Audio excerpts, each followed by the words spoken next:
ഫാസിസത്തിനെതിരെ ചുംബനം എന്ന പേരിൽ ആലപ്പുഴ ബീച്ചിൽ നടത്താനിരുന്ന ചുംബന സമരം പാളിയെങ്കിലും സമരക്കാർ കിടങ്ങാംപറമ്പിലും അമ്പലപ്പുഴ പോലീസ് സ്റ്റേഷനിലുമായി പ്രതിഷേധ ചുംബന സമരം നടത്തി പോലീസിനെ ഞെട്ടിച്ചു.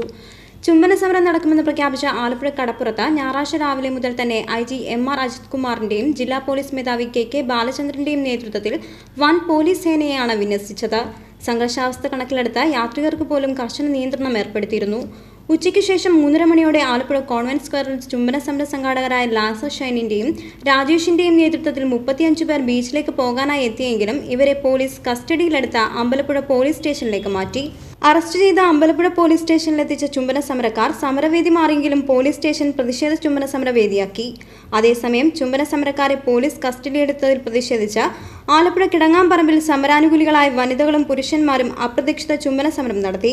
ഇത്തരത്തിലുള്ള 9 പേരെ പോലീസ് കസ്റ്റഡിയിലെടുത്തു. ചുംബന സമരം നടക്കുമെന്ന് പ്രതീക്ഷിച്ച് കടപ്പുറത്ത് രാവിലെ മുതൽ വെയിലും കൊണ്ട് കാത്തിരുന്ന കാണികൾക്ക് വേദി മാറിയുള്ള അപ്രതീക്ഷിത ചുംബന സമരം തിരിച്ചടിയായി. അറസ്റ്റ് ചെയ്ത സമരാനുകൂലികളെ പോലീസ് പിന്നീട് വിട്ടയച്ചു.